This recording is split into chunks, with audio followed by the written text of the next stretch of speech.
Hi, Online Comp 1 people. Good to be here. It's Wednesday. I had a little bit of an embarrassing moment today. I think I even did this on video. I've been running around the college telling anyone who will listen that President's Day is Monday. And students have just been sitting and blinking in my live classes. And today my 9 o'clock class kind of broke it to me that, well, it's actually the following Monday, which creates a little problem for me because that means I'll only see my live students once that week, because Monday we have off, Wednesday we have class, and Friday it's poetry, 24th of February. But you'll see plenty of me because we are online. Got a little baby dinosaur here, something to hold while I talk. And another thing I want to say, my house got overheated today. You don't need to know that, it's unnecessary information, but the sun just baked it like a potato. So I had this window cracked, and a little while ago, man, oh man, were my personal coyotes going crazy in my peat bog. Would have been really fun to have them do that. Maybe they will. I'll say a little prayer about it. Then I can have, well, I don't know, coyote teaching assistants. We're going to start out with a little poem by Robert Hass today. I'm going to make a remark about that blank white sheet of paper that I was mumbling about that I went and got and then never used in my last video. And I'll make sure that this one is more or less together properly when I get it out there. My computer's burdened, you could say, with these giant files that I'm creating. And I think the main thing I want to talk about today are the theories of a guy named Francis Christensen, who was a great English teacher up at North Dakota State, of all places.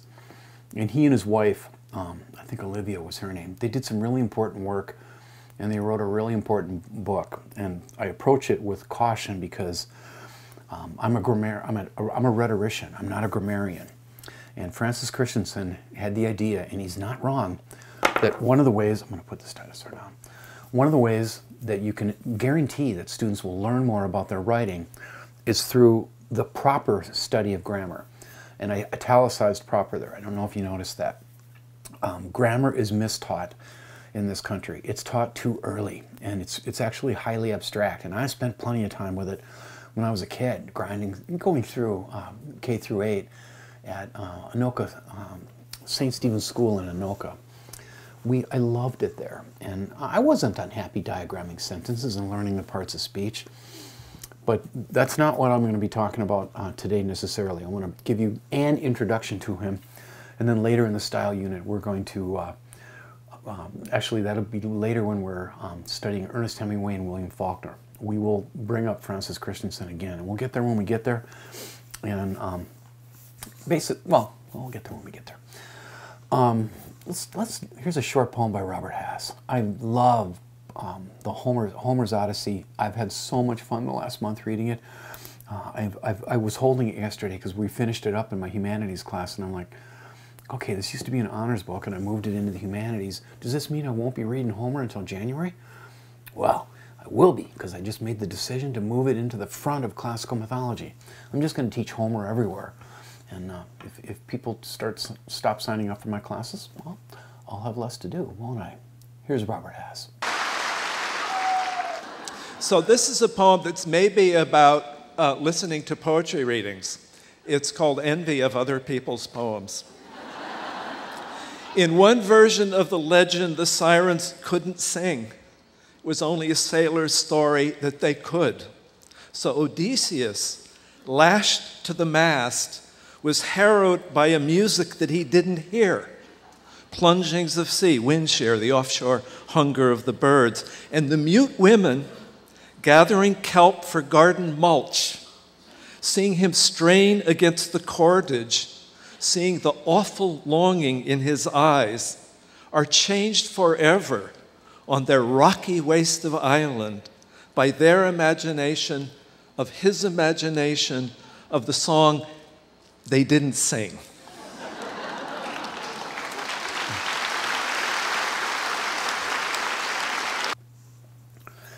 And as I already told you, I hosted his sweet wife, Brenda Hillman, this past October. I seem to be rattling around. Okay, a way of thinking about style, I'll put a metaphor before you. You know, when you go outside, when you go out to your car or truck, wherever, just go out and maybe take a walk your dog, if you have a dog. no one ever really thinks about the idea that the vertical space above us is infinite. It goes forever. And only when you go into like a big building, like an auditorium, maybe a church, synagogue, whatever, and you see a very high roof, only then, when that space is defined, do you go, wow, that's really tall, that's really up there. I don't know if this analogy is fully pulled together, but I think a similar thing happens when you encounter a blank sheet of paper or a blank computer screen. Until then, you don't really realize the possibilities with language. Even if you have a modest vocabulary of whatever, 10, 15,000 words, really anything can happen once you start writing. Once you put pen to the paper or start tapping away at the keyboard of a computer to create space and to reveal whatever you're thinking about with language, with words. And I think about this an awful lot. One decent definition of style that's kind of my own is that style is a word that represents the sum total of every single decision that you make as a writer. Oh, that's going. Sometimes I have to check the clock to make sure it's going. The sum total of all the decisions that you make as a writer, small, medium, and large. And just let's let that ponder that a little bit. We should think about how we behave as writers stylistically, and this isn't necessarily an easy subject, and this isn't the most, this isn't going to be as interesting as my Thurman Night story. A couple of you let me know that you really like that. But we got to kind of roll up our sleeves a little bit and think about writing today. So I'm just going to confine myself to remarks about Christensen. So who was he? Dr. Francis Christensen, again, English professor from North Dakota State, who really believed in grammar. And he wrote a book that not a lot of English teachers know about. My beloved colleague, Leanne Flynn, in the CLC English department, is devoted to this guy. And he taught her a lot when she was a graduate student, and same here. So the book I'm thinking about is his book, Notes Towards a New Rhetoric, 6 essays on writing. It went out of print for a while, and I just looked on the internet, and a new edition of it is out. And now it's called 9 essays on writing. Here's the cover. I gotta get the updated version. I tried to find my little hardcover copy, first edition that came out in 1967. And I told you already, one of the problems I have, there's a hiccup, and my stomach will be next. One of the problems is, I worked years on this. I have so many books, I can't find the ones I'm looking for.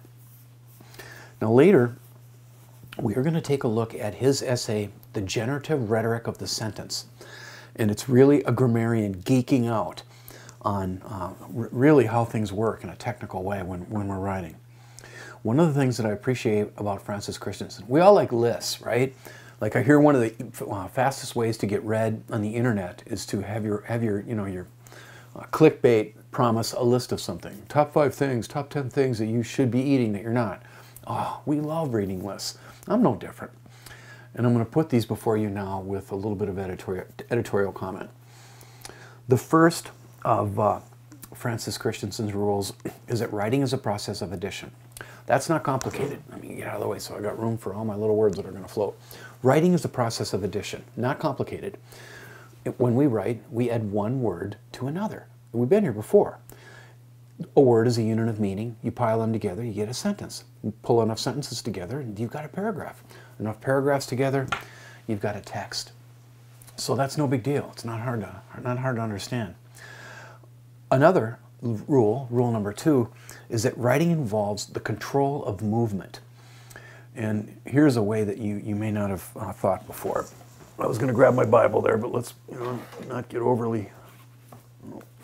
This is poetry. This will never work. I appear not to know what I'm doing.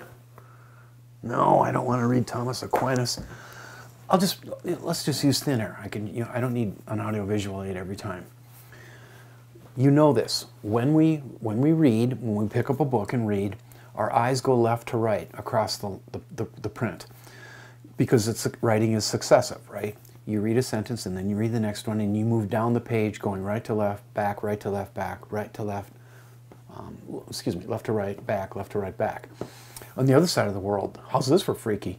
If you're reading something in Arabic, you start in the bottom left-hand corner and you move up. It's exactly the opposite, which is an astonishing thing to me. I'm not going to get too heavily into this one. The main thing you need to know is that our mind has us thinking that in the same way that our eyes go left to right across a page of prose, we get the idea that writing's movement, the movement of the language, is only going forward. Not quite. You can reflect language back. It doesn't always go forward. You can do that with punctuation, right? Some people, like the colon, oh, you got to watch it with the full colon, those two little dots. You can take, you can set up a list. You learn that in the 8th grade. You can also take out an ancestral village with the colon. It's the most powerful piece of punctuation. Watch it. Some of you are going to get fired. Strike that. I'll rearrange that idea. Someday, some of you will be supervisors and you're going to fire people using the colon. So just watch out. The colon throws the meaning forward in the sentence, but the dash throws the meaning back. A lot of people don't think about that very much. Now, my favorite rule of Francis Christensen to think about is the idea that writing involves the control of abstraction. This is one of my favorite, I love talking about this, and I love putting it before students because it's a way that they've never thought before. And I'll just say it, this is how it works.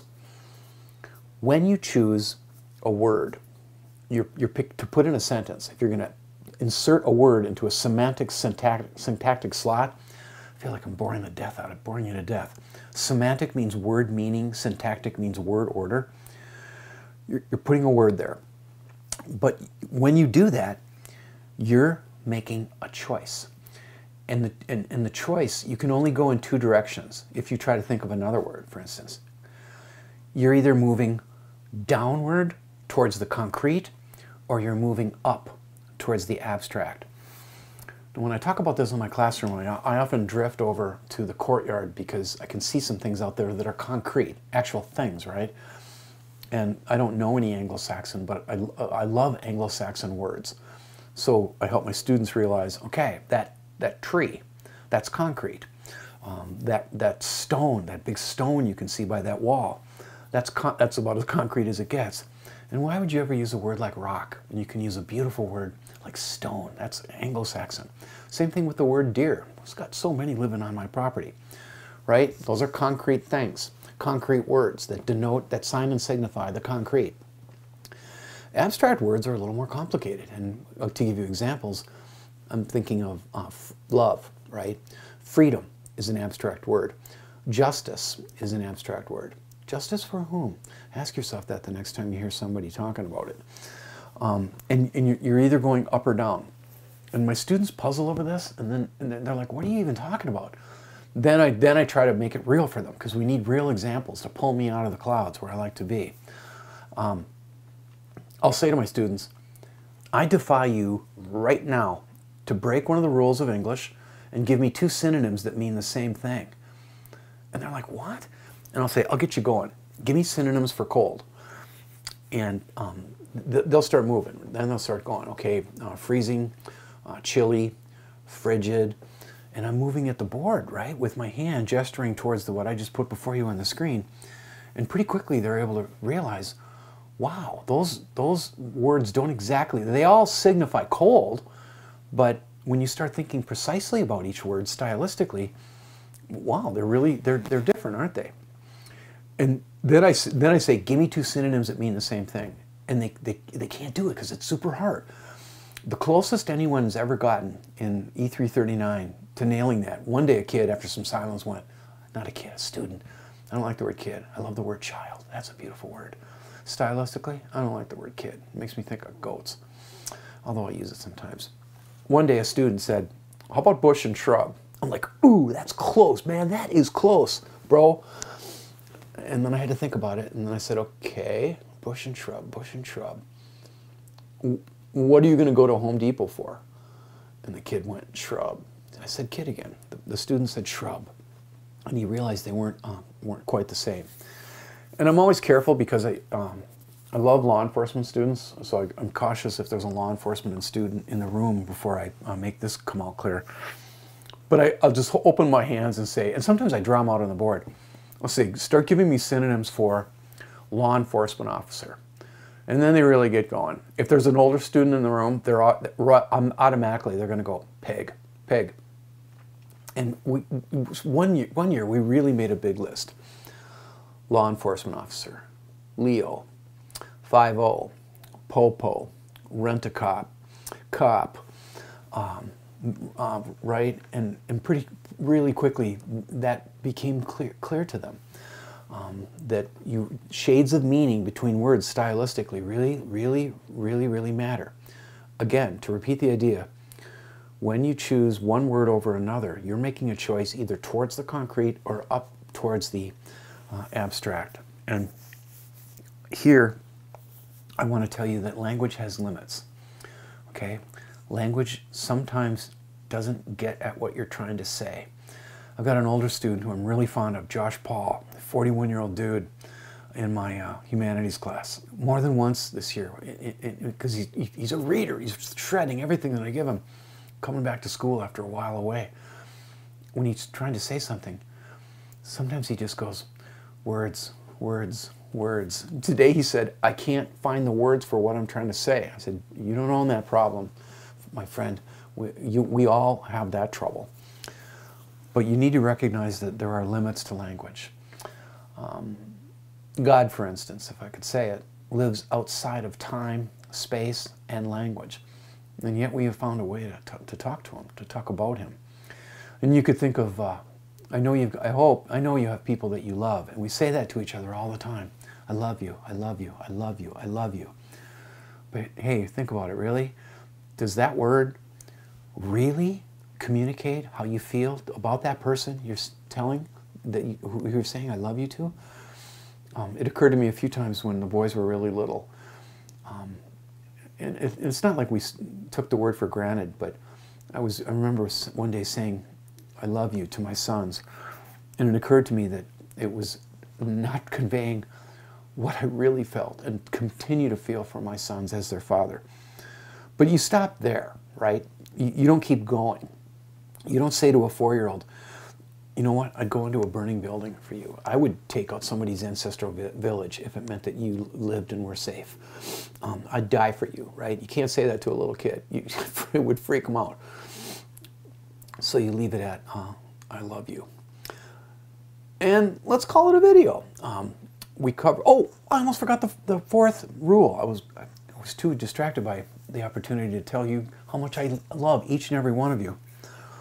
The fourth rule of Francis Christensen, and I can just drop this now because I know I'm coming back to it later when we start studying the real writing teachers in this course, which are Ernest Hemingway, William Faulkner, F. Scott Fitzgerald, and Thornton Wilder. The fourth rule of Frank, as I call him sometimes, is writing has texture. Texture. It can be dense or loose. And again, I'm just going to install that idea, put it before you. We're going to come back to it later. One of the easiest ways to think about it is to think about fabric, okay? I'm so glad I didn't have to run and get this. My wife, I don't know how well you can see this, my wife got me this probably fairly expensive wool sweater from Northern Ireland, but it's not very tightly woven, and it's kind of unraveling already a year later, just like me. This is one of my favorite things, and every time I put it on, I think of my wife. Okay, so this is it's not quite macrame, but this is loose. Meanwhile, I'm wearing also my favorite Pendleton. You're going to see this again. This Pendleton solid wool shirt is very dense. It was dense when it came out of the factory. I bought it as an extra large, then I washed it in cold water, and then I put it in the dryer to turn an extra large into a large. That's a mountaineer's trick. It made the wool, the fabric, even more dense. And I just gave you a life hack right there. But don't buy one that's the size you are and then shrink it. You'll be unhappy. Weird way to end a lesson, but that's your takeaway today. Careful with wool in the dryer. See you soon. I'll see you tomorrow.